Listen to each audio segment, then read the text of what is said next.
Hello my dear student, स्वागत है आप सभी का अपने यूट्यूब चैनल मैथ्स एकेडमी में। आज हम शुरू करने जा रहे हैं वर्क एनर्जी एंड पावर का पहला लेक्चर। जी हाँ, तो चलिए देखते हैं फिर work energy and power chapter. तो देखो, सबसे पहले अगर मैं वर्क की बात करूँ, है ना, अगर मैं वर्क की बात करूँगा तो हमारे दिमाग में क्या आएगा कि वर्क यानी काम, हिंदी में बोले तो काम। अब काम क्या क्या हो सकता है, तो आज से पहले हमने कई तरह के काम करेंगे और करते हैं कई तरह के काम, जैसे कि खाना खाना, खाना बनाना, किसी किसी सामान को इधर से उधर रखना, गाड़ी चलाना, पढ़ाई करना। तो ये सारे हमारे क्या हैं जो हम आम ज़िंदगी में रोज़ काम करते हैं। लेकिन अगर मैं फ़िज़िक्स की भाषा में बोलूँ, यानी फ़िज़िक्स की लैंग्वेज में अगर मैं वर्क को डिफ़ाइन करूँ, तो वर्क का मतलब होता है कि अगर मैंने किसी बॉडी में फ़ोर्स लगाई, है ना, अगर मैंने किसी बॉडी में फ़ोर्स लगाई और उस फ़ोर्स ने क्या करा, बॉडी में डिस्प्लेसमेंट प्रोड्यूस करा। सुनिए एक और बार फिर से, कि अगर मैंने किसी बॉडी में फ़ोर्स लगाई और उस फोर्स ने उस बॉडी में डिस्प्लेसमेंट प्रोड्यूस करा कुछ, तो मैं क्या बोलूँगा कि फोर्स ने कुछ काम करा है। Some work is done by the force. ठीक है, देखो तो यहाँ पे एक लड़का है जैसे ये, और ये इस दीवार पे, देखो दीवार को धक्का दे रहा है, लेकिन दीवार का मूवमेंट कुछ नहीं हो रहा, क्योंकि दीवार एक रिजिड और बहुत ही हैवी ऑब्जेक्ट है। तो दीवार का कुछ भी मूवमेंट नहीं हो रहा, तो मैं यहाँ पे क्या बोलूँगा कि इस लड़के ने कुछ भी काम नहीं किया। यानी फिजिक्स की लैंग्वेज की अगर मैं बात करूँ, तो वर्क डन के लिए यानी काम होने के लिए इसेंशियल कंडीशन क्या है हमारी, कि बॉडी में डिस्प्लेसमेंट होना चाहिए। ठीक है, ये होती है essential condition for work done in physics. तो यहाँ पे देखो लिखा भी है मैंने, work is set to be done when a force applied on a body causes the displacement of the body. यानी कोई फोर्स अगर बॉडी में डिस्प्लेसमेंट प्रोड्यूस करे, तो मैं क्या बोलता हूँ कि बॉडी ने कुछ काम किया है, यानी फोर्स ने बॉडी में कुछ काम किया है। ठीक है, ये यहाँ पे ये सपोज यहाँ पे एक गाड़ी है और कोई इंसान इसको धक्का मार रहा है, कोई इंसान इस गाड़ी को क्या मार रहा है, धक्का मार रहा है। लेकिन क्या हो रहा है, देखो ये गाड़ी अपनी जगह से मूव नहीं कर रही, क्या कर रही है, गाड़ी अपनी जगह से मूव नहीं हो रही। तो मैं क्या बोलूँगा, work done by the man is zero. क्यों? क्योंकि डिस्प्लेसमेंट जीरो है। ठीक है, तो यहाँ तक आगे समझ, तो अब आगे देखते हैं। देखो अब ये वर्क है, अब हम पे सवाल यहाँ पे ये आता है कि ये वर्क को हम मेजर कैसे करें, यानी इस वर्क को हम नापे कैसे कि हमने कितना काम करा है। तो हमारा जो वर्क डन होता है, जो हमारा वर्क डन होता है, उसको मेजर करने के लिए हमें दो चीज़ों की ज़रूरत होती है। पहली चीज़ की जो हमें ज़रूरत होती है वो है हमारी, पहली चीज़ जो हमें ज़रूरत होती है वो होती है फोर्स। ठीक है, पहली चीज़ जो हमें वर्क डन मेजर करने के लिए चाहिए वो है हमारी फोर्स। और जो दूसरी चीज़ हमें चाहिए वर्क को मेजर करने के लिए वो है हमारा डिस्प्लेसमेंट, जिसको हम एस से डिनोट करते हैं। ठीक है, एक सेकेंड, दूसरी चीज़ हमारे लिए क्या चाहिए, डिस्प्लेसमेंट। तो वर्क डन को अगर हमें मेजर करना है तो हमें दो चीज़ें होनी चाहिए हमारे पास। पहली चीज़ होनी चाहिए हम पे, एक तो फोर्स, एंड दूसरी चीज़ क्या होनी चाहिए, डिस्प्लेसमेंट, जिसे मैं किससे डिनोट कर रहा हूँ, एस से। तो जो वर्क हमारा निकल के आ जाता है मैथमेटिकली जो वर्क हमारा निकल के आता है वो किसके इक्वल होता है, force into displacement. Work done किसके इक्वल होता है, फोर्स इनटू डिस्प्लेसमेंट। अब यहाँ पे देखो ये डिस्प्लेसमेंट है ना, तो यहाँ पे हमें एक चीज़ ध्यान रखनी है, डिस्प्लेसमेंट कोई ऐसा वैसा डिस्प्लेसमेंट नहीं है। ये डिस्प्लेसमेंट कैसा डिस्प्लेसमेंट है, displacement in the direction of force. यहाँ पे लिखा भी है मैंने, ये डिस्प्लेसमेंट कैसा है हमारा, displacement in the direction of force. हमारा जो डिस्प्लेसमेंट होना चाहिए वो क्या होना चाहिए, फोर्स की डायरेक्शन में ही होना चाहिए। यानी देखो अगर ये कोई ऑब्जेक्ट है, मैंने इसमें ऐसे फोर्स लगाई, तो जो ये मेरा डिस्प्लेसमेंट होगा ना, ऐसे ये इधर के लिए जाएगा, तो वो भी इसी डायरेक्शन में होना चाहिए, फोर्स की डायरेक्शन में, ना कि इससे कोई अलग डायरेक्शन में। ठीक है, तो ऐसे हम मेजर करते हैं वर्क डन को। ठीक है, अब थोड़ा और आगे जाके देखते हैं, अब क्या हो सकता है कि हमें हमेशा ऐसी फोर्स ना मिले जो फोर्स और डिस्प्लेसमेंट एक डायरेक्शन में ना मिले। ऐसा हो सकता है कि हमारी फोर्स, जो हमने फोर्स लगाई वो कुछ ऐसी हो कि फोर्स तो हमने ऐसी लगाई किसी बॉडी में और उसका डिस्प्लेसमेंट ऐसा हो गया। ठीक है, उस केस में हमारा वर्क डन क्या होता है, अब हम वो देखते हैं। तो नेक्स्ट स्लाइड में देखते हैं। देखो यहाँ पे लिखा है मैंने, what is the force and displacement, what is force, what if, ये इसे इफ़ कर देना, what if force and displacement are not in a same direction. क्या हो अगर फोर्स और डिस्प्लेसमेंट एक ही डायरेक्शन में ना हो। ठीक है। एग्जाम्पल के तौर पे देखो, ये एक बॉक्स है जिस पे मैंने ऐसे फोर्स लगाई, ठीक है, फोर्स की डायरेक्शन ये है, और इस बॉडी ने क्या किया, देखो ये मैं एक पहले नॉर्मल बना देता हूँ। इस बॉडी को देखो जाना यहाँ चाहिए था, लेकिन ये बॉडी कहाँ चली गई, यहाँ चली गई, इस डायरेक्शन में चली गई, ठीक है। हमने बॉडी में फोर्स तो ऐसे लगाई हॉरिजॉन्टली, लेकिन बॉडी ने किसी एंगल में डिस्प्लेसमेंट कर दिया, वो एंगल में मान लेता हूँ थीटा। तो अब मुझे बताना है इस केस में हमारा काम कितना होगा, ठीक है। तो अब हमें ये बताना है कि इस केस में काम कितना होगा। जैसे ये देखो, ये एग्जांपल भी यहाँ पे, इसमें इन्होंने क्या करके, हमारी फोर्स की डायरेक्शन तो ऐसी थी, देखो ये मेरी फोर्स की डायरेक्शन है और डिस्प्लेसमेंट कैसा हो गया, ऐसा, और यहाँ पे फोर्स की डायरेक्शन ये थी और डिस्प्लेसमेंट कैसा हो गया, ये। तो इस केस में वर्क डन कितना होगा हम ये देखते हैं अब। तो इस केस में देखो वर्क डन निकालना है, तो इसके लिए हम देखते हैं कैसे करेंगे। तो सबसे पहले देखो,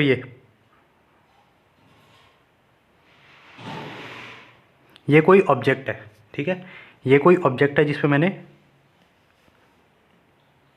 ऐसे ये लगाई, फोर्स लगाई, ठीक है, और इस फोर्स ने इस बॉडी को डिस्प्लेस कर दिया कुछ ऐसा, ठीक है। और यहाँ पे इन दोनों के बीच में एंगल कितना बन गया, थीटा।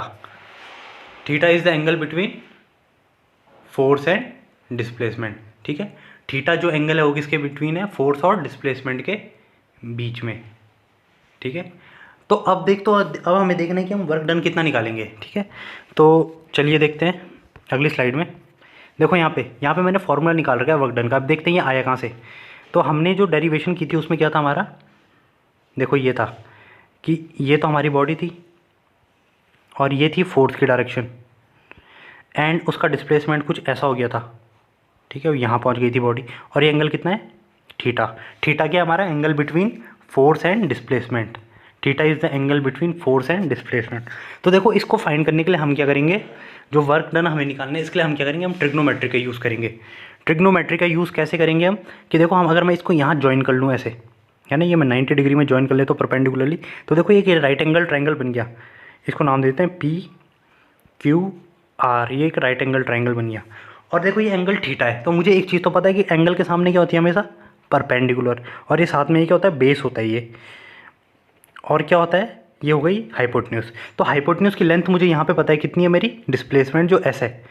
अब मुझे देखो मुझे क्या करना है, मैं इसको ना, मुझे बेस की वैल्यू पता चल जाएगी। अगर मैं B की वैल्यू फाइंड कर लूँ, ये जो बेस है, तो इससे मुझे पता क्या चलेगा कि हमारा फोर्स जिस डायरेक्शन में, उस डायरेक्शन में कितना डिस्प्लेसमेंट हुआ है। यानी अगर मैं इस S की वैल्यू में इस डायरेक्शन में निकाल दूँ, F की डायरेक्शन में, तो मुझे क्या पता चल जाएगा कि फोर्स की डायरेक्शन में मेरा कितना डिस्प्लेसमेंट हुआ है। तो देखो यहाँ पे अगर मैं ट्रिग्नोमेट्री लगाता हूँ, तो ट्रिग्नोमेट्री से मुझे एक चीज़ पता है कि जो मेरा कॉस थीटा होता है वो क्या होता है, बेस अपॉन हाइपोटेन्यूज। तो यहाँ पे देखो, यहाँ पे अगर मैं ये चीज़ करूँ, तो यहाँ पे कर लेता हूँ मैं, देखो तो यहाँ पे देखो यहाँ पे कॉस थीटा कितना हो जाएगा, यहाँ पे बेस कितना है हमारा, बेस है हमारा, चलो इसको मैं बेस ही मानता हूँ जो निकालना है मुझे। और हाइपोटेन्यूज कितनी है, हाइपोटेन्यूज है मेरी S, यानी डिस्प्लेसमेंट है जो। तो यहाँ से अगर मैं बेस की वैल्यू निकालता हूँ तो बेस कितना आ जाएगा मेरा, तो बेस की वैल्यू निकल के आ जाएगी। सो उस केस में हमारे डिस्प्लेसमेंट की वैल्यू B निकालनी है, तो B कितनी आ जाएगी, देखो इसको ले आऊँगा तो डिस्प्लेसमेंट आ गया मेरा B = S cos थीटा। ये चीज़ भी समझ आ गई हमें कि डिस्प्लेसमेंट कितना आ गया मेरा, S cos थीटा। तो अब चलो देखते हैं थोड़ा कुछ। अगर मैं ये करूँ, यहाँ पे देखो, यहीं पे मैं थोड़ा मिठा के करता हूँ इसे। अगर देखो मैं ऐसा करूँ कुछ, तो मुझे यहाँ से एक चीज़ निकल के आ गई, मुझ पे क्या निकल के आ गया कि मुझे पता चल गया जो मेरा डिस्प्लेसमेंट है किसकी डायरेक्शन में, फोर्स की डायरेक्शन में, डिस्प्लेसमेंट कितना और क्या मेरा, वो B था जो हमारा कितना हुआ था, S cos थीटा। ये चीज़ निकल गई मुझे, ये चीज़ मुझे पता चल गई। तो अभी मैंने थोड़ी देर पहले देखो एक एक्सप्रेशन निकाला था वर्क का, वो वर्क का एक्सप्रेशन क्या था मेरा, वो वर्क का एक्सप्रेशन ये था कि वर्क डन होता है force into displacement, force into displacement. तो मेरा वर्क देखो यहाँ से निकल के कितना आ जाएगा, फोर्स तो मेरी F है, और डिस्प्लेसमेंट मैंने अभी यहाँ से कैलकुलेट करा कितना आया था B, इसकी वैल्यू कितनी आई थी, S cos थीटा, यानी FS cos थीटा। जो मैंने यहाँ पे लिखा हुआ है कि work = FS cos theta.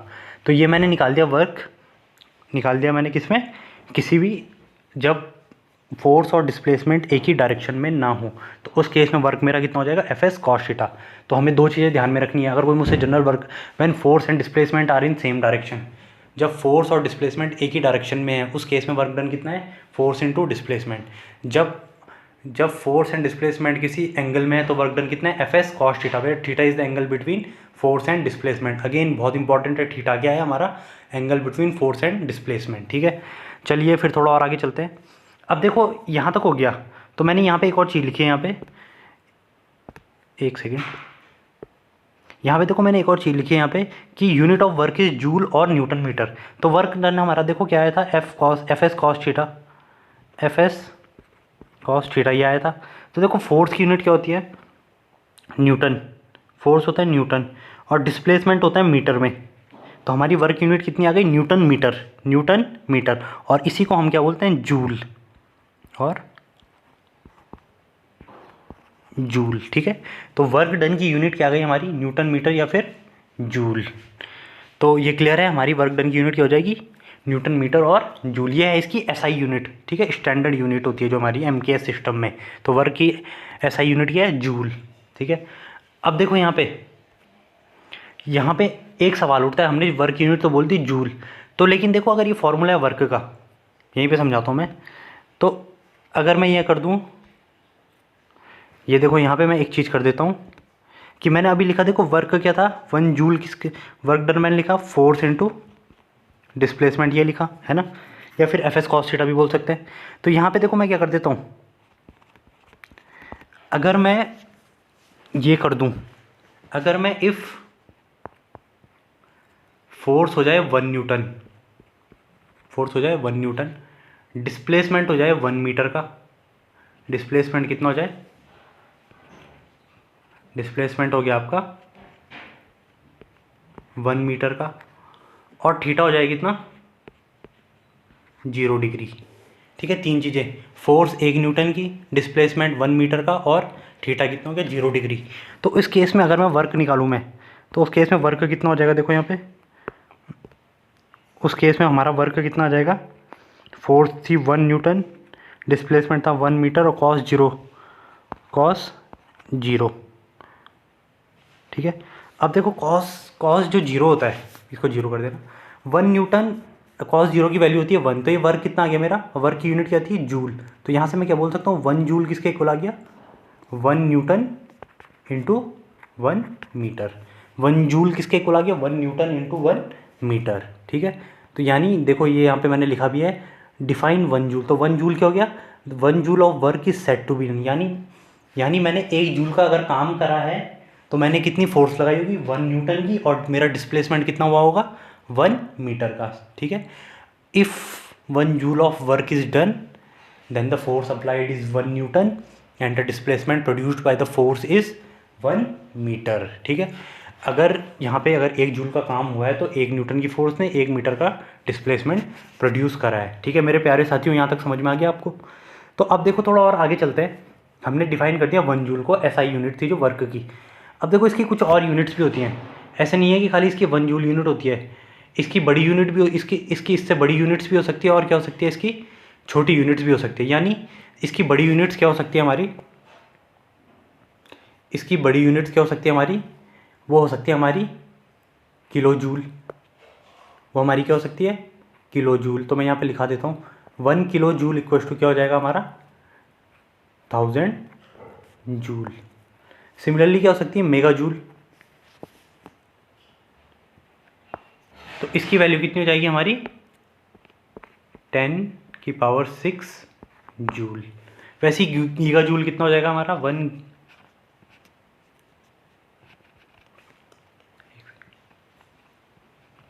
1 giga joule की वैल्यू कितनी हो जाएगी हमारी, 10⁹ जूल। तो ये हो गई हमारी वर्क की बड़ी यूनिट्स। ठीक है, अब देखो अभी हमने वर्क को डिफाइन कर दिया उसकी एसआई यूनिट्स में, लेकिन इसकी एक और यूनिट होती है, वो होती है इसकी सीजीएस यूनिट। ठीक है, वो क्या होती है इसकी सीजीएस यूनिट, और सीजीएस यूनिट क्या होती है इसकी अर्ग। सीजीएस यूनिट क्या होती है वर्क की अर्ग। अब देखो यहाँ पे जैसे मैंने अभी बोला था वर्क डन होता है फोर्स इंटू डिस्प्लेसमेंट। अब अगर फोर्स हमारी एसआई यूनिट में नहीं है, यानी एसआई यूनिट क्या है, न्यूटन, फोर्स हमारी न्यूटन में ना हो गया, किस में हो जाए, मीटर में हो जाए, यानी फोर्स कैसे हो जाए, फोर्स हो जाए 1 डाइन, और डिस्प्लेसमेंट मीटर में ना होने के बजाय कितना हो जाए, 1 सेंटीमीटर। ठीक है, यहाँ पे अगर क्या हो जाए, फोर्स हो जाए मेरी 1 न्यूटन और डिस्प्लेसमेंट हो जाए, न्यूटन नहीं सॉरी, इसको कर दो, इसको कर दो, फोर्स हो जाए 1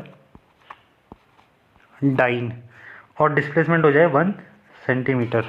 तो वर्क डन मेरा कितना आ जाएगा, 1 डाइन सेंटीमीटर, और उसी को हम क्या बोलते हैं, अर्ग। ठीक है, तो वन अर्ग क्या होता है, 1 डाइन इंटू 1 सेंटीमीटर। 1 अर्ग क्या होता है, 1 डाइन इंटू 1 सेंटीमीटर। ठीक है, तो ये भी इंपॉर्टेंट है, हमें यहाँ पे ध्यान रखना है कि वर्क की एसआई यूनिट तो होती है जूल, और उसकी सीजीएस यूनिट होती है क्या, अर्ग। सिमिलरली तो अगर मैं आपको एक क्वेश्चन देता हूँ, आप खुद से करना है इसको, कि डिफाइन 1 अर्ग। ये क्वेश्चन है आपका कि आपने क्या डिफाइन करना है, एक अर्ग को डिफाइन करना है। ठीक है, अब देखो थोड़ा और आगे चलते हैं। अब यहाँ पे देखो एक चीज़ लिखी है मैंने, relationship between CGS and SI unit, यानी जो वर्क की सीजीएस यूनिट है और वर्क की एसआई यूनिट है उसके बीच में रिलेशन। ठीक है, तो यहाँ पे देखो सबसे पहले मैं देखो वर्क से पहले मैं फोर्स के बीच में रिलेशन देखता हूँ। तो आपको एक चीज़ ध्यान रखनी है, जो 1 न्यूटन होता है वो किसके इक्वल होता है, हमारा 10⁵ डाइन। अब देखो ये कैसे आता है, 1 न्यूटन होता है हमारा 1 किलोग्राम, यहाँ पे लिखता हूँ मैं, 1 न्यूटन हमारा क्या होता है, 1 किलोग्राम मीटर पर। ठीक है, 1 न्यूटन होता है हमारा 1 किलोग्राम मीटर पर सेकंड स्क्वायर। तो अब देखो डाइन होती है सीजीएस यूनिट, सीजीएस यूनिट यानी मुझे किलोग्राम को किस में चेंज करना है, ग्राम में चेंज करना है। तो 1 किलोग्राम में कितने ग्राम हो गए, 1000 ग्राम हो गए, और 1 मीटर में कितने सेंटीमीटर हो गए, 100 सेंटीमीटर। तो अब ये यूनिट किस में बन गई, ग्राम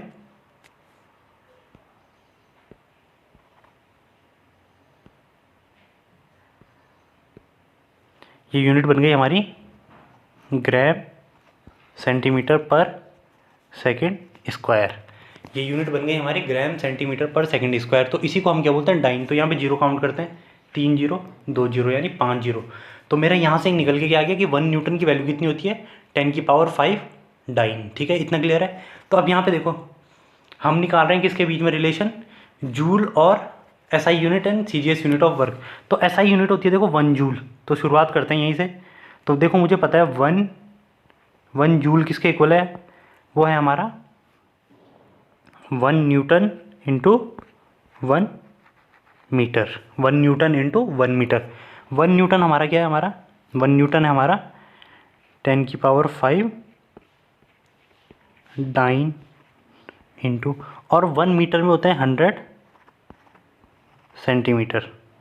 तो अब अगर देखो मैं इनको कंबाइन करता हूँ तो 10⁵ प्लस 10⁵2 कितना हो गया, 10⁵7 डाइन सेंटीमीटर।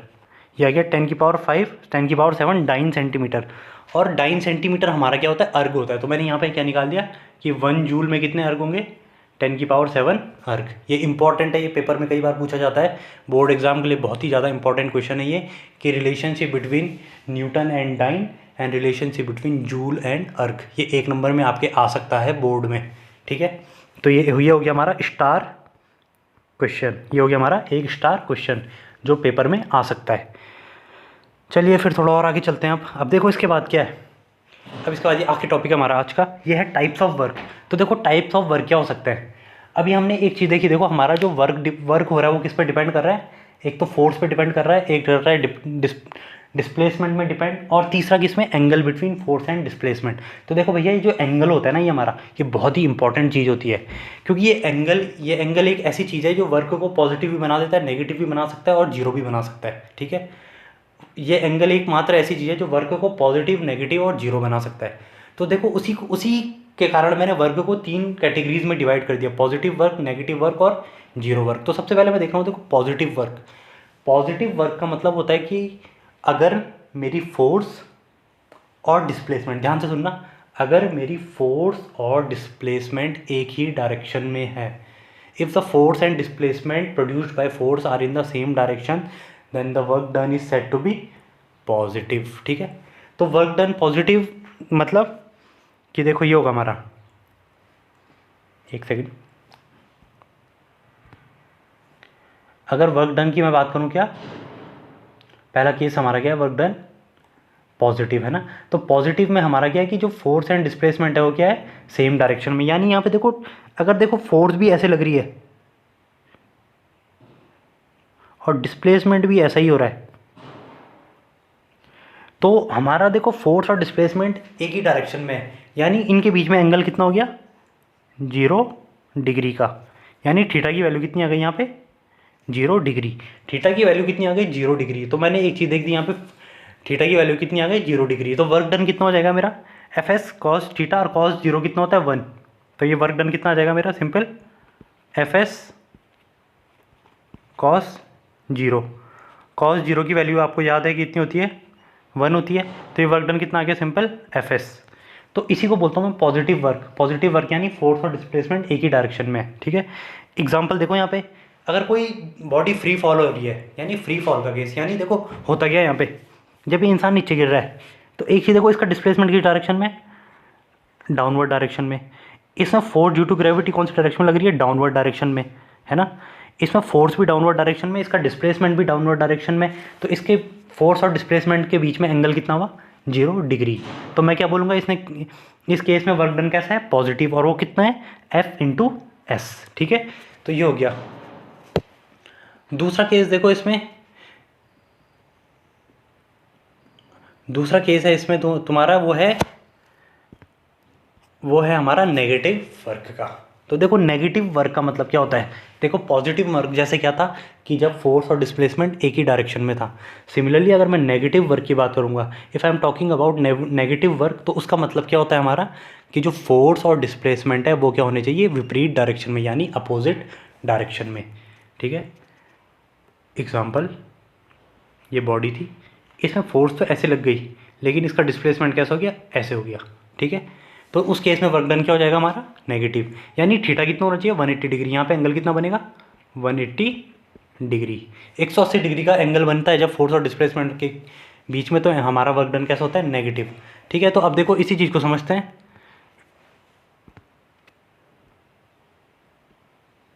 देखो यहाँ पे मैंने एक एग्जाम्पल दे रखा है मेरा। ये एग्जाम्पल क्या है कि देखो जब मैं बॉल को ऊपर फेंकता हूँ, ये बॉल है सपोज, है ना, इसको मैंने ऊपर फेंका, है ना, तो एक चीज़ बताओ, इसका डिस्प्लेसमेंट की डायरेक्शन में हो रहा है, डिस्प्लेसमेंट की डायरेक्शन ये है। इसमें फोर्स ड्यू टू ग्रेविटी कितने लग रही है, नीचे, है ना। तो मैं यहाँ पे देखो क्या बोलूँगा, यहाँ पे ध्यान से सुनना, ये बहुत इंपॉर्टेंट है, यहाँ पे बहुत बच्चों को डाउट भी रहता है।